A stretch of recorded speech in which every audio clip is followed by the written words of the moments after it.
Olá pessoal, aqui é o Eli Riso que fala. Esse é o canal Sorriso da Alma, canal dedicado à arte, à cultura, à música.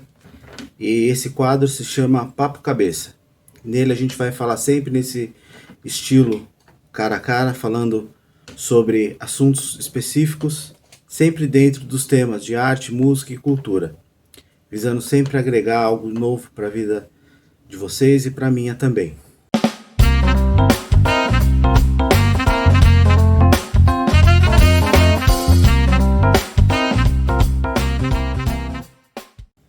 Eu peço para que vocês já deixem um like, já se inscrevam no canal, deixem sugestões de temas que vocês querem que a gente aborde nesse quadro, e assim a gente vai fazendo o canal crescer e ser conhecido por aí. Bom, o assunto de hoje é estoicismo. Estoicismo é uma escola filosófica criada por Zenão em Atenas, na Grécia, no início do século III a.C. Para os estoicos, a melhor expressão da filosofia de um indivíduo não era o que a pessoa dizia, mas sim o que a pessoa fazia, como ela se comportava. Então, por volta de 155 a.C., o estoicismo é levado e disseminado em Roma, onde entre os principais filósofos desse segmento estão o imperador Marco Aurélio, Sêneca e Epicteto, também conhecido como Epiteto. Vamos falar agora sobre Marco Aurélio. Marco Aurélio foi o imperador romano entre os anos de 161 e 180 da era cristã. Foi o quarto imperador da dinastia dos Antoninos. Ficou conhecido como imperador filósofo, pois cultivava ideias de justiça e bondade. Marco Aurélio tinha uma espécie de diário onde ele registrava suas notas pessoais sobre o estoicismo como fonte de sua própria orientação e autoaperfeiçoamento. Esse diário foram compilados em uma coleção de livros que depois foi publicada com o nome de Meditações. Obviamente, Marco Aurélio não tinha intenção de fazer com que esses pensamentos deles fossem publicados, né? Ele não fez um livro específico. É improvável, né, que o imperador tenha pretendido que os escritos fossem publicados, e a obra não tem um título oficial. O título Meditações é um dos vários títulos que comumente é atribuído a essa coleção. No texto, o imperador não se enxerga como pertencente à realeza, mas um homem comum, que permite a gente que está lendo o livro relacionar-se com a sua sabedoria. O tema central das meditações é a importância de analisar o julgamento de si mesmo e de outros de uma maneira mais ampla, não tão individual, não tão centralizada. E também sobre a aceitação da morte e o debate entre a existência ou não de Deus. As lições, percepções e perspectivas contidas nessas anotações, nesses livros, são tão relevantes que mesmo escritas há 2000 anos atrás, têm ainda muita relevância nos dias atuais. Vamos ver algumas delas aqui. Separei duas frases para o primeiro pensamento. Tudo o que ouvimos é uma opinião, não um fato. Tudo o que vemos é uma perspectiva, não a verdade. Escolha não ser atingido e você não se sentirá atingido. Não se sinta atingido e você não terá sido. Para o imperador Marco Aurélio, a única maneira que um homem pode ser prejudicado é permitir que a sua reação o domine. Ou seja, a pessoa só pode ser prejudicada quando ela se sente prejudicada. Ela só pode ser atingida quando ela se sente atingida. Se o que a outra pessoa disse ou fez, se ela entender que aquilo não atingiu ela, ela não tem que tomar aquilo como algo negativo para sua vida. A atitude da outra pessoa, por mais que pareça prejudicar, só vai prejudicar de fato se você aceitar ser prejudicado. Na verdade, essa atitude nos obriga às vezes a tomar outro caminho, que até pode ser melhor que o primeiro. Vamos ao outro pensamento.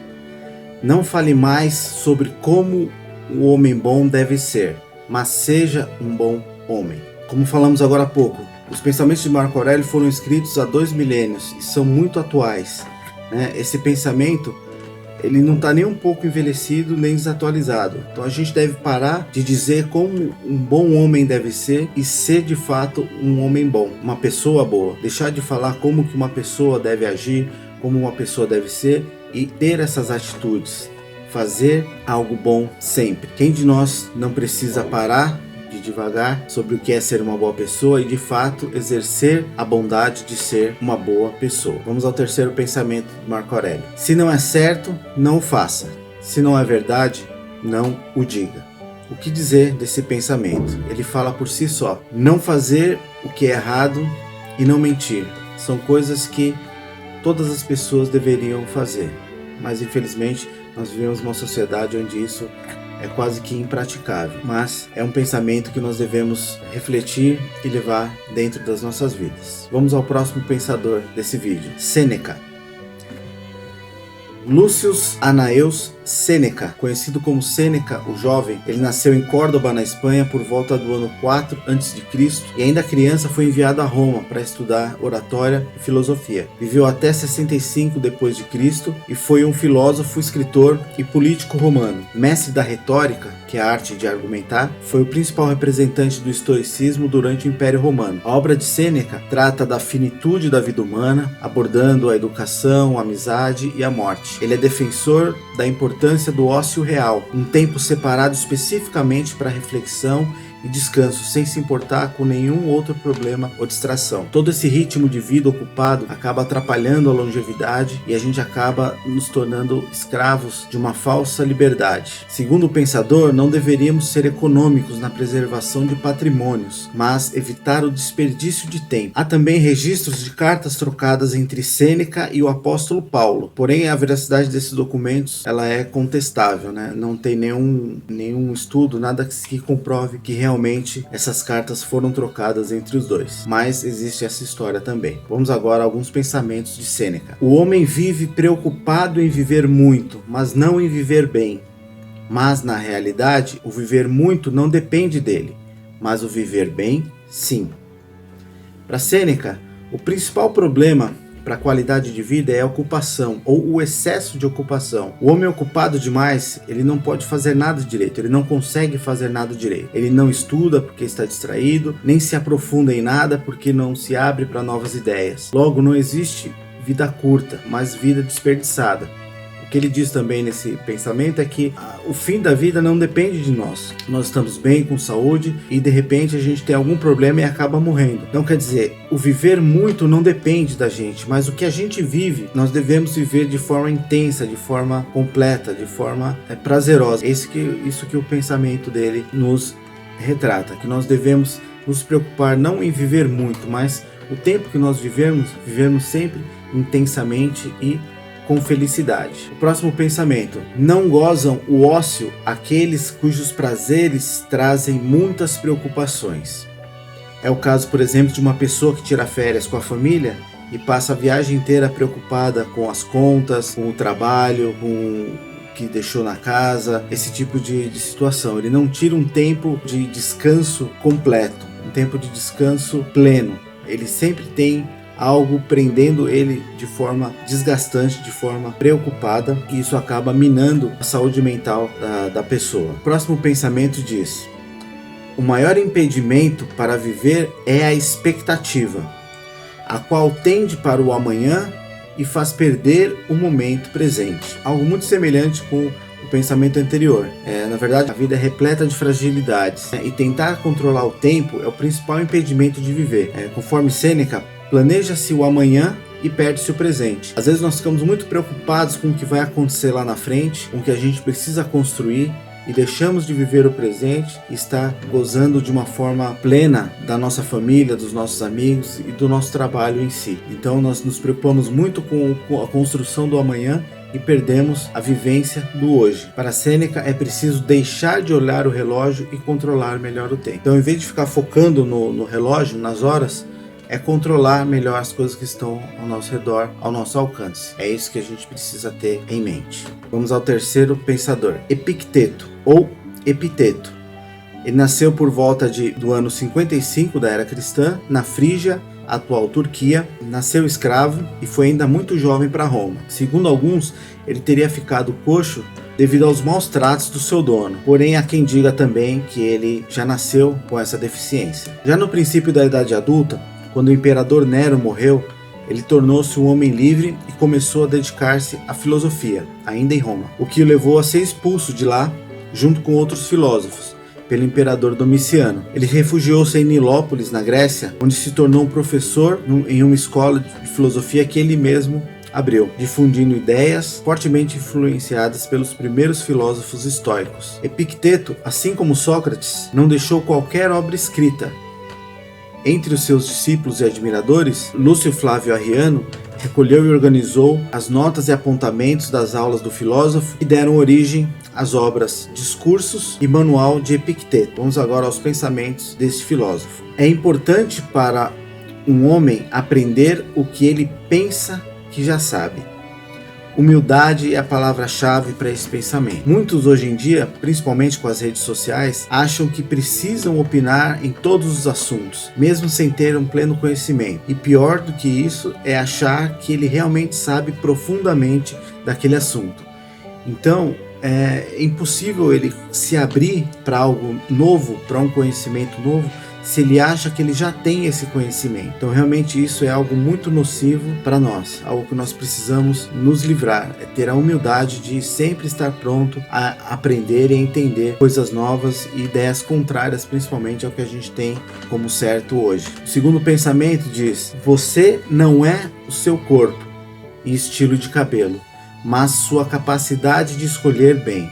Se suas escolhas são bonitas, você também será bonito. Não sei se já aconteceu com vocês, mas comigo já. A gente conheceu uma pessoa e à primeira vista ela nos parecer feia, uma pessoa feia. E conforme a gente vai conversando com essa pessoa, vai estreitando a amizade, ela começa a nos passar uma outra impressão. E a gente começa a achar aquela pessoa bonita. E no caso de uma mulher, de repente, você acaba até se apaixonando pela pessoa. Isso é justamente o que diz essa frase, né?